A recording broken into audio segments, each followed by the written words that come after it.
Buksan po natin ang ating po mga Biblia dito pa sa Romans chapter 10. Magbabasa po tayo ng 13 verses po at babasahin po natin sa Tagalog. Ako po'y samahan po ninyo sa inyo po mga Bibles. Romans chapter 10 verse 1 to verse 13. Ganito po ang nakasaad. Mga kapatid, hangarin ng aking puso at dalangin sa Diyos na maligtas ang sambahayanang Israel.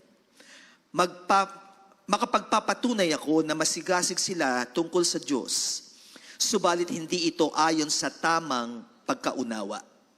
Dahil hindi nila nauunawaan ang pagiging matuwid na nagmumula sa Diyos at nagsisikap silang magtayo ng sariling paraan upang maging matuwid.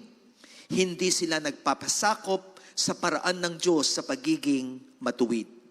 Si Kristo ang katuparan ng kautusan upang maging matuwid ang bawat sumasampalataya sa Kanya. Ganito ang sinulat ni Moises tungkol sa pagiging matuwid batay sa kautusan. Ang taong gumagawa ng mga bagay na ito ay mabubuhay sa pamamagitan ng mga ito. Ngunit, ganito naman ang sinasabi ng pagiging matuwid batay sa pananampalataya. Huwag mong sabihin sa iyong sarili, sino ang aakyat sa langit? Ito ay upang ibaba si Kristo. O sino ang lulusong sa kalaliman? Ito ay upang iahon si Kristo mula sa mga patay. Ngunit ano ang sinasabi nito? Malapit sa iyo ang salita. Nasa iyong bibig at nasa iyong puso. Ito ang salita ng pananampalataya na aming ipinapangaral. Sapagkat kung ipinapahayag mo sa pamamagitan ng iyong bibig na si Jesus ay ang Panginoon at sasampalataya kang buong puso na binuhay siyang muli ng Diyos mula sa kamatayan ay maliligtas ka. Sapagkat sumasampalataya ang tao sa pamamagitan ng puso tungo sa pagiging matuwid at nagpapahayag sa pamamagitan ng bibig tungo sa kaligtasan. Sinasabi ng kasulatan, ang sinumang sumampalataya sa Kanya ay hindi mapapahiya. Walang pagkakaiba ang Hudyo at ang Griego sapagkat iisa ang Panginoon ng lahat at siya'y mapagpala sa lahat ng tumatawag sa Kanya. Sapagkat ang bawat tumatawag sa pangalan ng Panginoon ay maliligtas. Dito po ipinahayag ni Pablo yung pong pagkakaiba ng kaligtasan na dinadala po ng pananampalataya sa Panginoon. Ito po ay kakaiba sa paniniwala po ng mga Israelita na tinatawag na po sila mga Hudyo ng panahon pong ito. At ang turo po nito ni Pablo sa ating pong kasalukuyan ay para lalo nating maunawaan ang kaligtasan na ibinigay ng Panginoon sa atin na hindi po ito nanggagaling sa ating sariling gawa, kundi sa ating pananampalataya sa Panginoon na siyang nagbayad ng ating mga pagkakasala. Lahat nga po ng Kristiyano na dito at tumanggap na sa Panginoon, pati yung mga naka-online, pakisabi po ng malakas na Amen. Ang pag-uusapan po natin ngayon pong gabi is about reflecting Christ in action. Si Pablo po ay kanyang pinakita at ipinahayag ang Panginoong Yesus sa pamamagitan ng kanya pong gawa. Binuksan niya ang kanyang puso sa mga Israelita at sa lahat ng mga sinulatan po niya para ipaalam kung ano po ang kanyang damdamin. Kanya pong sinundan ang yapak ng ating Panginoon. Yung pong mga ginawa ng Lord ay ginawa po ni Pablo. Bagamat alam naman po natin ang buhay po ni Pablo, siya po ay dating mamamatay Kristiyano. At nung pong nakatanggap siya ng biyaya ng Panginoon, hindi po niya pinalampas na kanyang ginaya ang Panginoon na naging tagapagligtas po niya. That's why, and that is the reason why sinabi po niya, imitate me as I imitate Christ. Talaga pong ginaya niya ang ating Panginoon. Ano po ba ang ginawa ng Lord nung nandito po siya sa lupa? 3.5 years ang Panginoon ay pumunta sa iba't ibang lugar. According to Matthew chapter 9, from verse 36, ang sabi po doon, He went to all towns, villages, and all synagogues, preaching, teaching the gospel, and at the same time healing all kinds of diseases. At makikita po natin, ang sabi po ng manulat po ng Book of John, na hindi po mabilang ang lahat ng mga ginawa ng ating Panginoon.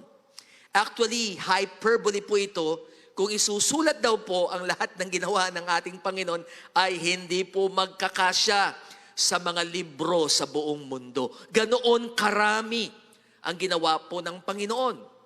Kung ating pong titignan naman po ang mga ginawa ni Pablo na ginaya niya ang ating Panginoon, si Pablo po did 3 major missionary journeys. At ang pinakahuli naman po niya, after po ng 3 missionary journeys po niya, siya po ay pumunta po sa Rome. And he spent not 3.5 years, hindi po niya talaga magaya po doon ng Panginoon. Si Lord 3.5 lang, ang dami niya nagawa. Pero si Pablo po, gusto niyang gayahin ng Panginoon. At least, he spent 30 to 35 years para po ma-establish po niya ang mga churches po sa Corinth, sa Galatia, sa Philippi, Thessalonica, Ephesus, Antioch, Iconium, Lystra, Derbe, Berea, Philippi, at lahat-lahat pa po. 30 to 35 years. At titignan po natin, siya po halos ang sumulat ng mga libro sa New Testament. From the book of Romans, hanggang pong doon, ang sabi po ng iba, siya rin po ang sumulat po ng Hebrews, bagamat po hindi po nakasulat talaga na siya po yung manunulat doon. Ang dami po ng kanya pong sinulat. Papaano po natin maipapakita ang Panginoon sa ating mga gawa? How Paul reflected Christ in his action, and how will we reflect Christ? Paano natin ipapakita ang Panginoon sa pamamagitan ng ating mga gawa? Unang-una po ay ang passionate prayer. Ang isa pong marubdob na pananalangin. Ang sabi po ng Romans 10:1 from the New Living Translation, Dear brothers and sisters, the longing of my heart and my prayer to God is for the people of Israel to be saved. Mga kapatid, hangarin ng aking puso at dalangin sa Diyos na maligtas ang sambahayang Israel. Alam niyo po, at that time, kung bubuksan natin ang puso ni Pablo, ang laman ng puso niya ay isang marubdob na panalangin na maligtas ang buong Israel. Bagamat ang primary mission po niya is to go to the Gentiles. Siya po ay missionary to the Gentiles. Si Peter po to the Jews. And yet, hindi po mawala-wala sa puso po niya ang kanya pong bayan. Ganon din po ang ating Panginoon. Naalala po ninyo ang ating Panginoon nung siya po ay pumunta po sa Jerusalem, nakasakay po siya ng donkey. Pagkatapos po, may mga palaspas, yung pong mga tao sumisigaw ng, Hosanna, Hosanna, Hosanna in the highest. Ano po ang sabi ng Panginoon? Na umiiyak po siya. Jerusalem, oh Jerusalem, how many times I have desired. How many times, ang sabi ng Panginoon, I have desired na kayo ay aking yakapin. Just like a hen, sabi niya, gathers her chicks under her wings. But you are not willing, ang sabi ng Panginoon. Kahit ayaw ng mga Hudyo, ayaw po ng buong Israel, ang hangarin ng Panginoon is to gather them, to help them, to save them. Actually, hindi lang po mga Israelita kasama po ang katabi ninyo. Yan po ang reason noong nagpray ang Panginoon doon po sa Garden of Gethsemane, tumulo po ang dugo sa kanyang noo. Why? Because it always starts with passionate prayer. Our Christ-like mission begins with passionate prayer for the lost. It is not to go out. It is not to step out. It always starts with a passionate prayer for the lost. Actually, Jesus Christ spent 40 days and 40 nights of prayer and fasting before He started His ministry. Pagkatapos po ng baptism ng Panginoon, yung pong first public ministry ng Lord, yung nagpakita po siya, doon po siya sa Jordan River. Siya po ay sumunod sa proseso ng ating pong amang nasa langit, na kailangan siyang dumaan doon para po siya mapabilang sa mga makasalanan. Wala pong kasalanan ng Panginoon. Hindi po siya kailangang pabautismo sa tubig. But He was there to fulfill all righteousness. At pagkatapos po na siya'y nagpabautismo sa tubig, He was filled with the Spirit of God. Dahil bumaba po ang isa pong kalapati na simbolo ng banal na Espiritu Santo. At siya po ay pumunta doon sa ilang para po siya ay tuksuin ng kalaban. Hindi naman po kailangan din pong hindi naman po pwedeng magkasala ang ating pong Panginoon. Pero bakit kailangan po siyang tuksuin? Para po magkaroon ng living proof na ang ating tagapagligtas, siya po'y malinis. Siya po'y karapat-dapat na maging tagapagligtas. Na dumaan siya sa pagsubok na kamukha natin. At siya po'y walang kapintasan. At siya po'y ating naging dakilang tagapagligtas. Habang nandoon po siya sa ilang, doon po siya nanalangin ng matindi. Praying and fasting. And after that, ay lalo po siyang pinuspos ng banal na Espiritu Santo. Nandiyan pa po ba kayo? We are called to fervently intercede for those who have not yet experienced the saving grace of Christ. Gusto ko pong i-emphasize yung pong fervently intercede. Ito po'y marubdob, maalab, maapoy. Ang ibig sabihin po ng passionate prayer, it refers to prayer that is characterized by deep intensity, fervor, emotional engagement. It goes beyond mere recitation of words and rituals. It involves a heartfelt connection with God.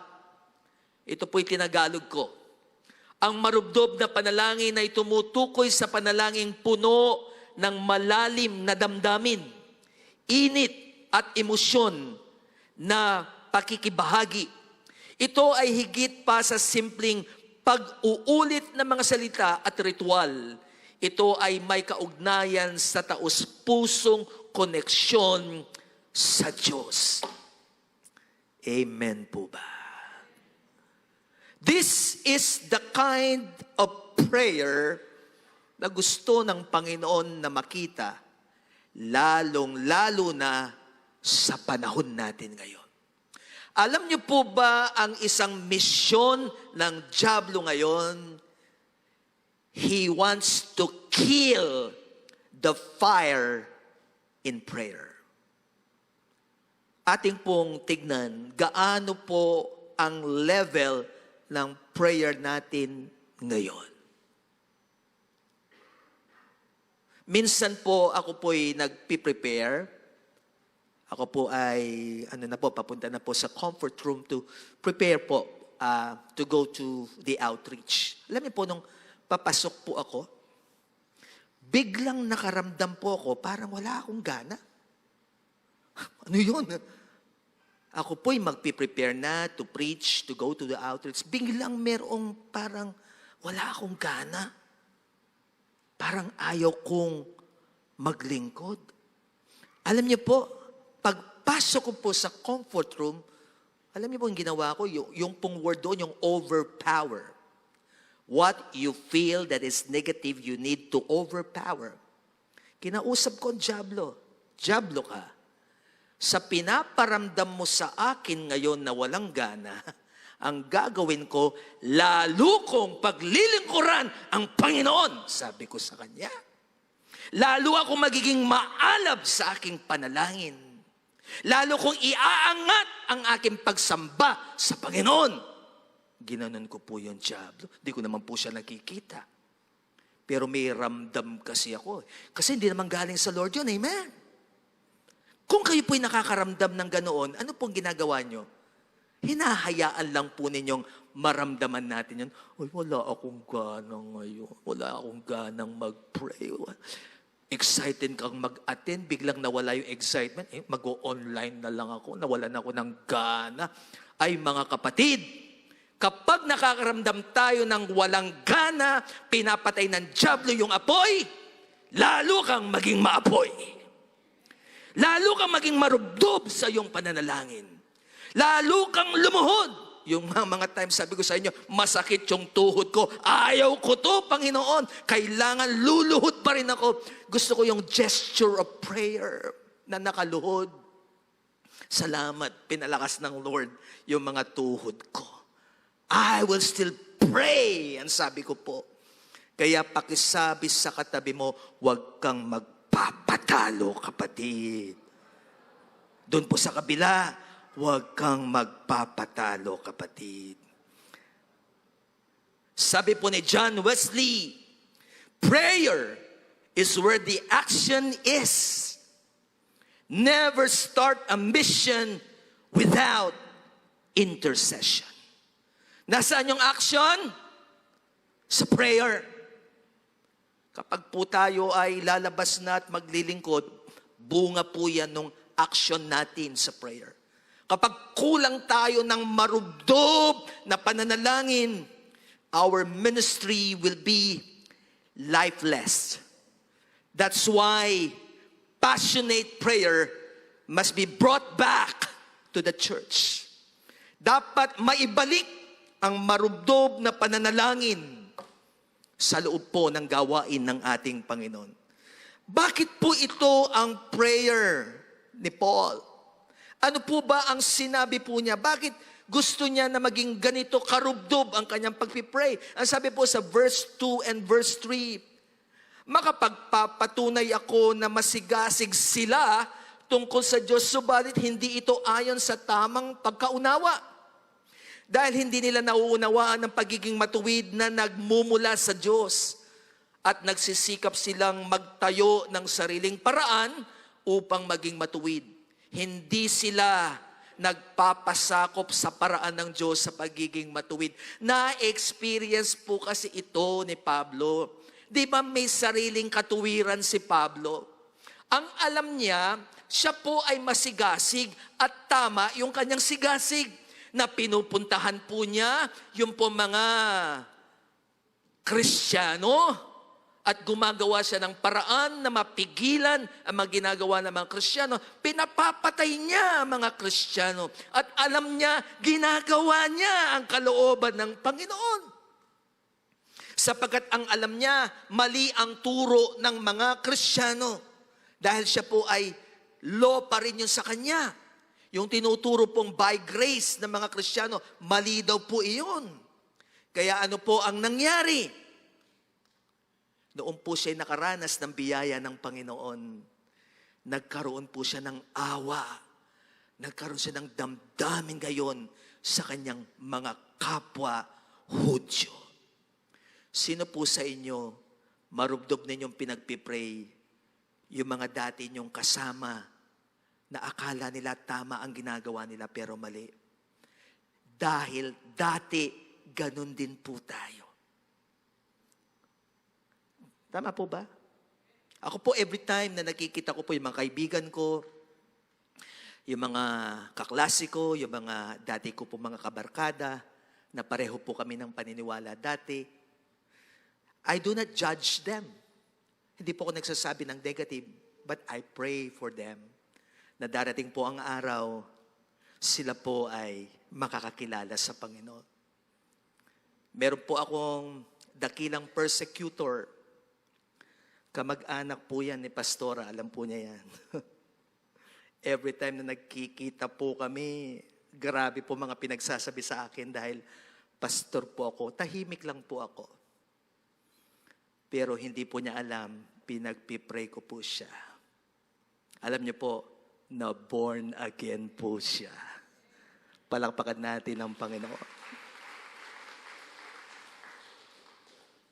Nabalitaan ko na lamang naging Kristiyano po siya. Kaya pakisabi ulit sa katabi, marubdob na panalangin. Hindi po pwede yung matamlay na panalangin. Kasi iba pong klase ang nangyayari ngayon. Lalo na sa panahon natin ngayon. Marami ang kumukuha sa atensyon ng mga tao. Na ang hirap na sila po'y mabuksan ang kanilang puso at kaisipan sa katotohanan at kailangan ng isang Kristiyanong kamukha mo na meron pong passionate kind of prayer. Ang sabi po ni E.M. Bounds, God shapes the world by prayer. The more praying there is in the world, the better the world will be.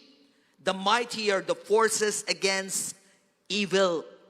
Hinuhubog ng Diyos ang mundo sa pamamagitan ng panalangin.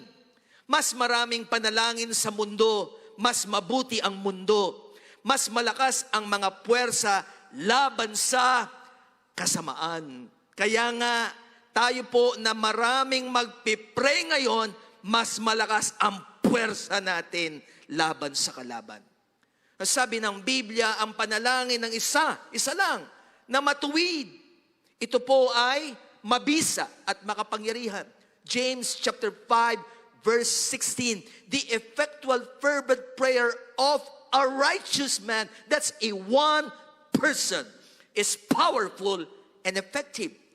How much more mag-asawa? Si Brother Edwin at si Sister Len, kapag nag-pray silang magkasama, mas mapuwersa prayer ninyo.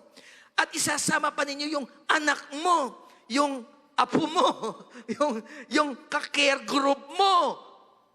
Pagsama-samahin mo yan at ang buong Christ in your family, what kind of force ang pwede po nating ilaban against the enemy? And we are talking about the whole world. Ang sabi dito, God shapes the world by prayer. Alam niyo po ba na maging ang ating buhay ay hinuhubog ng panalangin? Kapag lumalalim tayo sa prayer, nahuhubog tayo sa kalooban ng Diyos. Ang pamilya po ay nahuhubog din ng panalangin. At ito pong matindi. Nasa sinapupunan pa lamang yung pong bata ay pwedeng mahubog na sa panalangin. Na kapag po ang isang magulang ay madalanginin. Nandiyan po si doktora, di ba nakaka-receive na yung bata at an early age. Kung ano po yung mga sinasabi, kung ano po yung karakter ng nanay. Nakukuha po ng bata, alam ng nanay o alam ng bata kung ayaw siya ng nanay. Nakakaramdam niya siya ng rejection. Pero kung nakakaramdam ng rejection ng bata, nakakaramdam din po yan ng pag-ibig. Nakakaramdam din po yan ng panalangin. Nakakaramdam din po yan ng proteksyon. Nakakaramdam din po yan ng kalakasan kapag tama ang puso at damdamin ng nanay na nagdadala sa kanya. Meron po ba tayong kapatid na buntis po dito? Kayo po ba'y nandyan pa? Ang sabi ni Charles Bent, intercessory prayer might be defined as loving our neighbor on our knees. Sino po ang nagmamahal sa kanilang mga mahal sa buhay, mga kapitbahay, o yung po mga kaibigan? Magtaas ng kamay. One of the expressions of our love to them is on our knees. It's more than material things that we can give to them. Ang sarap na naaayos ang buhay ng mga mahal natin o yung po mga kapitbahay natin, our neighbors, when we are down on our knees. Ano po yung number one? Ano po yung number one? Passionate prayer. Number two is particular platform. What is a platform? It is a means or opportunity to communicate ideas or information to a group of people. Paraan o pagkakataon upang iparating ang mga ideya o impormasyon sa isang grupo ng mga tao. Ang sabi po ng verse 12 and verse 13, basahin po nating malakas. Walang pagkakaiba ang Hudyo at ang Griego, sapagkat iisa ang Panginoon ng lahat at siya'y mapagpala sa lahat ng tumatawag sa Kanya, sapagkat ang bawat tumatawag sa pangalan ng Panginoon ay maliligtas. Bakit ko po dinagay po dito yung pong particular platform? Because there is a particular platform for the Jews and for the non-Jews or the Greeks, yung po mga Griego. Dahil ang Panginoon ay hindi po namimili ng tao. Gusto niya ang kaligtasan ay para sa lahat. Kaya lang po, may iba't iba pong klase ng pakikitungo sa different kinds of people. Kaya meron po tayong particular platform para sa kanila. Yung po mga kabataan, meron po tayong platform para sa kanila. Yung ating po mga young adults, meron po tayong platform para sa kanila. Yung ating pong mga negosyante, we have platforms for them. Naalala ko po, nung bago-bago po akong nagme-ministry po outside the church. Parati po kasi bahay church lang po ako noon. I had an opportunity na na-invite po sa labas. Ngayon po, nasanay po akong puro hallelujah at praise the Lord, di ba? Sa gawain ng Lord. Ngayon, nung tinawag po ako para magsalita, mga unbelievers po yun. Dami po nila. Pagtayo ko po, praise the Lord, and sabi ko, nakaganon po sila. Oo nga pala, sabi ko, wala po ako sa Christ inyo, sabi ko. Kaya kailangan, yung po bang flexible ka? Tapos pinapa-amen ko pa sila, di naman sila sumasagot. Kasi hindi naman nila alam yung anong ibig sabihin ng amen. So, ako po ay natuto. Dapat may different platform ako para sa kanila. Kaya nung ako po ay natuto, pinapasok ko po yung Word of God na hindi nila alam. Yung po mga principles of the Bible ay binabanggit ko po sa kanila. And lo and behold, kapag po magtataas ng kamay, ay nagtataas po sila ng kamay at tinatanggap nila ang Panginoon. Palakpakan po natin ang Diyos po doon. Meron po tayong different ways, but the message ay hindi po nagbabago. Our Christ-like mission emphasizes the pursuit of all people. Sigaw po natin na malakas, all people. Mas malakas po, all people. We are called to reach out to individuals of every background, culture, and nation, knowing that Christ's salvation is for everyone. Kaya, ang ating misyon ay katulad ni Kristo, ay nagbibigay diin sa pagtataguyod sa lahat ng tao. Tinatawag tayo na lumapit sa bawat individual mula sa iba't ibang pinagmulan o karanasan, kultura at bansa, na batid na ang kaligtasan ni Kristo ay para sa lahat. Kung titignan po natin yung different platforms na ginamit ng ating Panginoon, He used parables. Every time na siya po ay magtuturo, kapag po siya ay magtuturo patungkol po sa pagtatanim, meron po siyang parable patungkol po sa pagtatanim, paghahasik. Nagturo po siya sa streets. Hallelujah. Nagturo po siya by means po sa maging kasama po siya sa pagkain ng mga pista. He participated in communal meals and feasts. He had a personal interaction with individuals, just like the Samaritan woman. Nung pong kausap niya, dahil nag-iigib siya ng tubig, pinag-usapan nila tubig. Nakipag-interact din po siya kay Zacchaeus. Nakipag-interact din po siya kay Nicodemus. Ano pa? He taught in synagogues and in the temple. He interacted with children. Sa palagay ninyo, paano nagturo ang Panginoon sa mga bata? Siyempre, binaba niya yung level po ng kanyang sarili sa mga bata. He went from house to house. He taught inside a boat. Hallelujah. Pagkatapos he ministered at the side of the lake and sea. Baligtad nga po, siya yung nakaupo doon po sa bangka, yung mga tao ang nakatayo. Gawin kaya natin ngayon, ako yung nakaupo, kayo nakatayo. Pero yung mga tao, nakikinig sa kanya. Different platforms. Ano po ang matututunan natin dito? The most common and effective platforms are found where you live, where you work, where you play, and where you do business. Ang pinakakaraniwan at epektibong plataforma ay matatagpuan kung saan ka namumuhay, nagtatrabaho, naglalaro, at nagpapatakbo ng iyong negosyo. Kahit saan ka, yan ay paraan ng Panginoon para gamitin ka niya. Amen po ba? Kasi ganyan ang Panginoon at ganyan din po si Pablo. We are reflecting Christ through our actions. And number 3, dito po tayo magtatapos. Powerful preaching. Sabi po ng verse 14 to verse 15, pwede po ba nating basahin ng malakas? How then can they call on the one they have not believed in? And how can they believe in the one of whom they have not heard?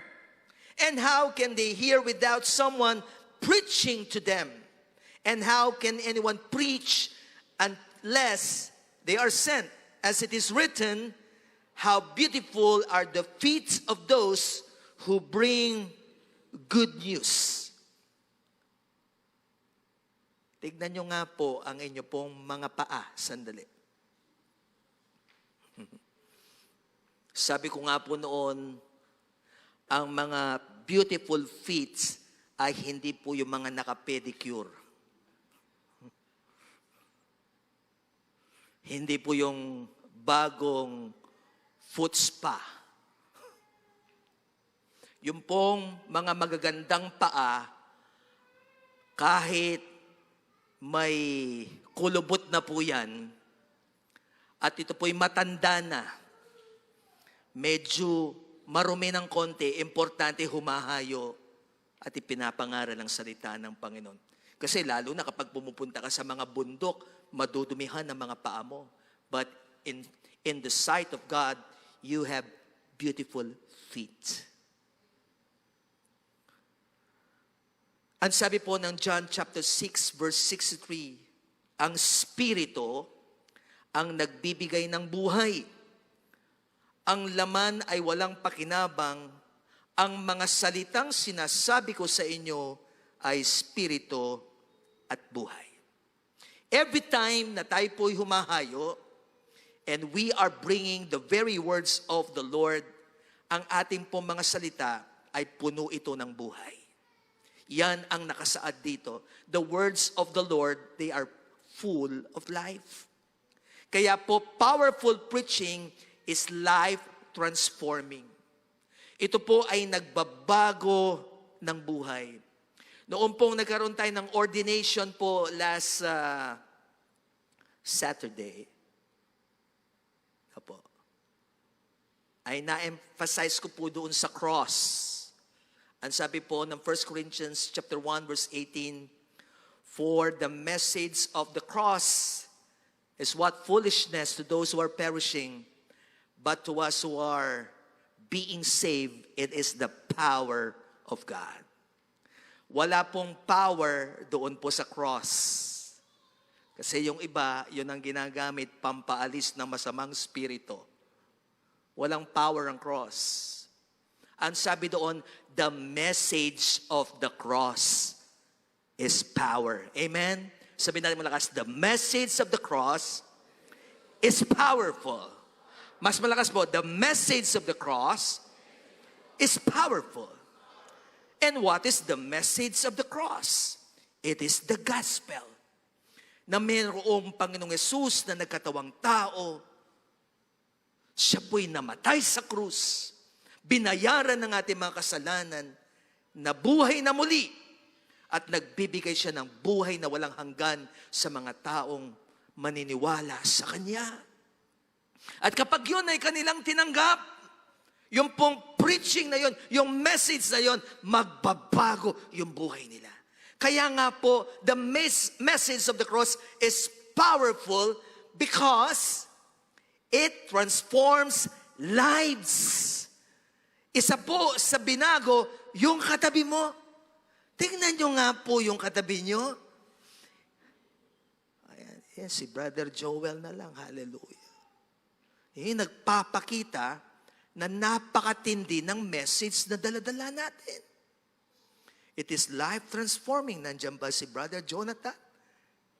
Isa pa yan na matinding binago ni Lord. Daddy and Mommy, you know that?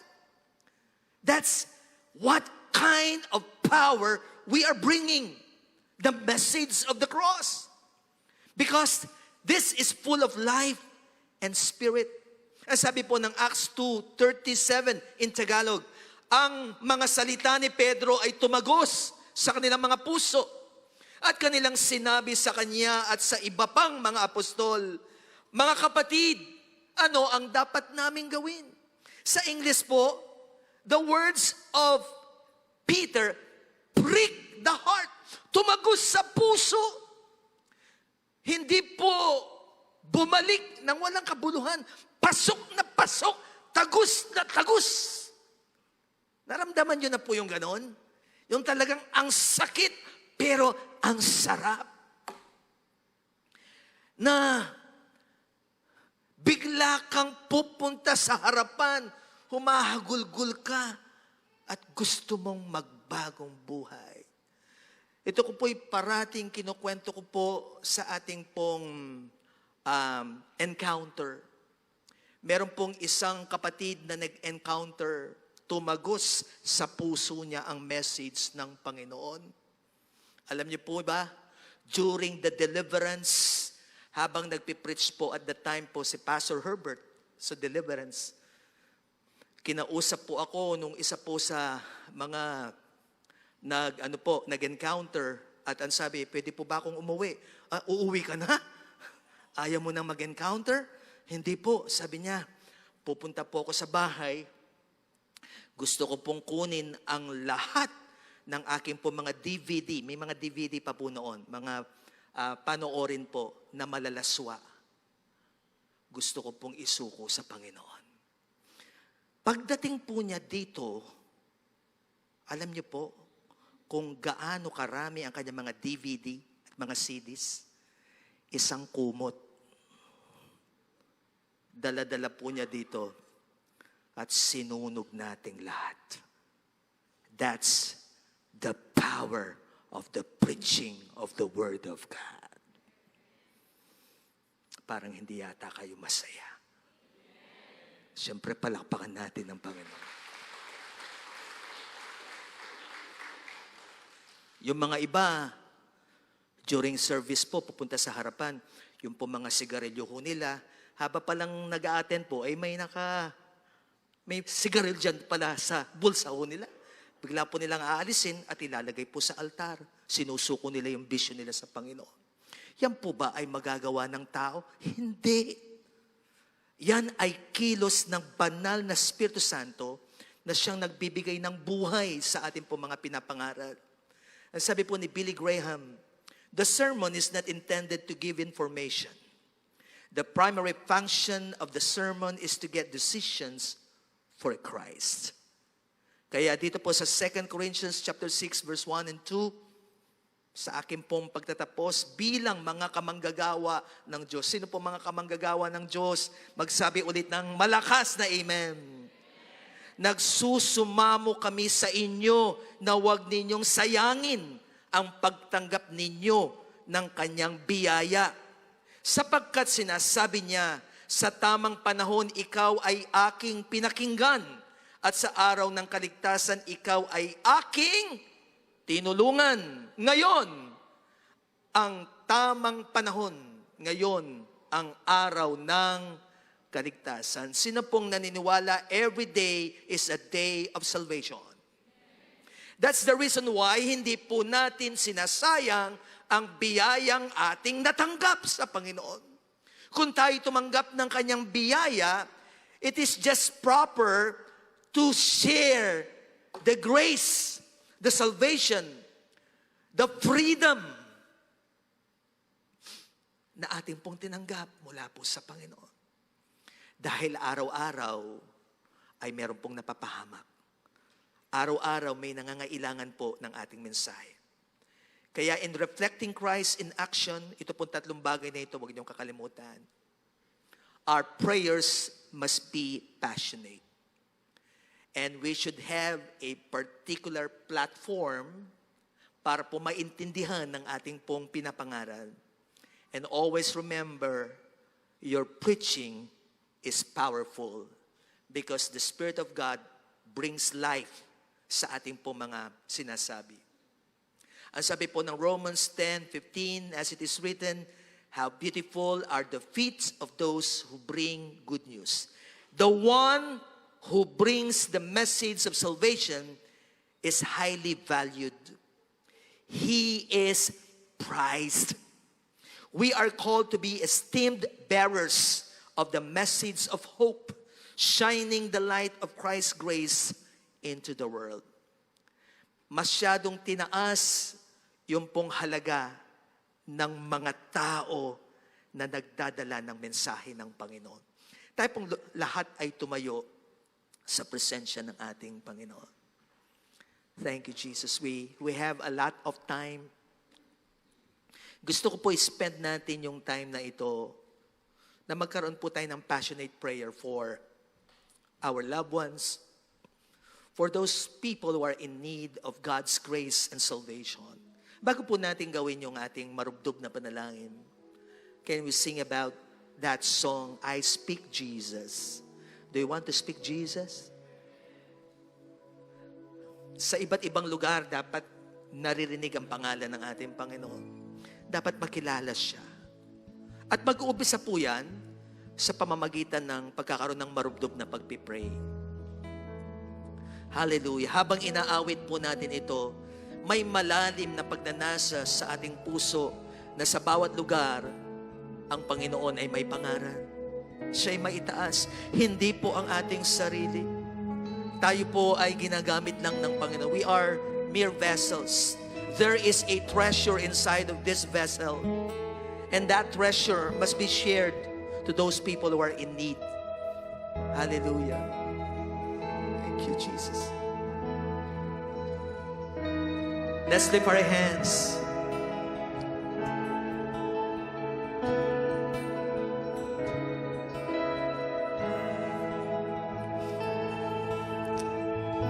Thank you, Jesus.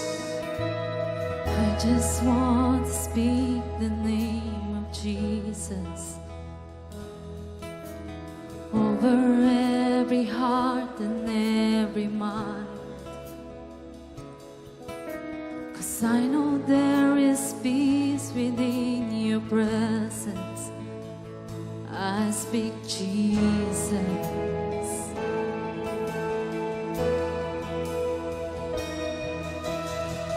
Just want to speak the name of Jesus.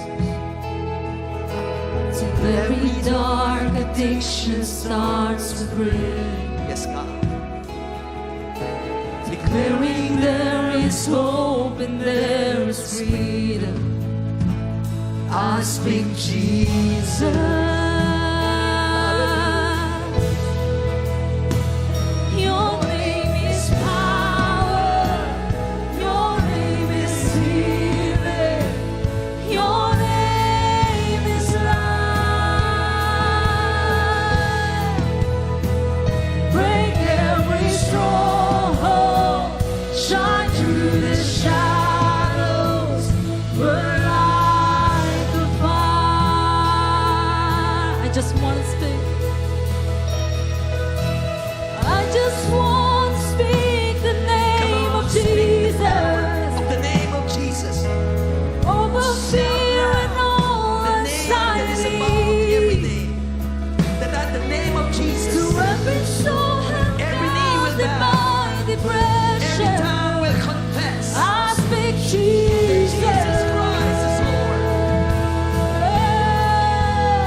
Yes, God. Jesus in the darkness over every enemy. Jesus for my family, I speak the holy name. Jesus. We shout Jesus. Shout Jesus on the mountain. Jesus in the streets. Jesus in the darkness over every enemy. Jesus for my family, I speak the holy name. Jesus, shout Jesus, shout Jesus for the mountain. Jesus in the street, Jesus in the darkness over every enemy.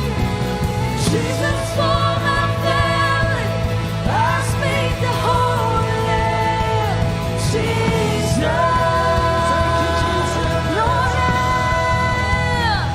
your name is power.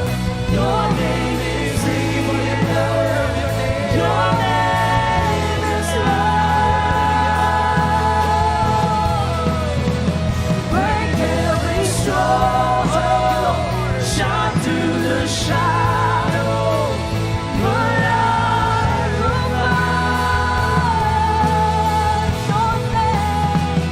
your name is power, your name is healing, your name is life. Break every stronghold, shine through the shadows, burn like a fire. Yes, burn like a fire. Burn like a fire. Sa oras pong ito, kuha po kayo ng mga kapartner po ninyo. Tatlo po sa isang grupo. Let's burn like a fire in prayer tonight. Magpipray po tayo at maging marugdog tayo sa pagpapanalangin para po sa mga mahal natin sa buhay. Huwag kang papayag na ang mga mahal mo sa buhay ay hindi maligtas. Ipag-pray ninyo po yung pong mga kamag-anak, mga mahal sa buhay na mga kasama po ninyo. Shout loud your prayer right now. If you are praying in the Spirit, you can pray in the Spirit. Magkaroon po ng spirit of intercession sa lugar na ito. Let this place be filled with the atmosphere of intercession. Oh, taramasya. Yes, God. Yes, God. Habang tumutugtog po yung ating po mga musician. Oh, God. Yan, dohara, musika, ramasya. Shante.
speak your prosperity.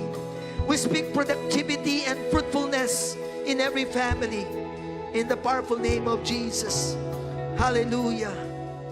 Thank you, Lord. Let's sing it again. Shout Jesus from the mountain. Hallelujah. In the streets. Hallelujah. Hallelujah.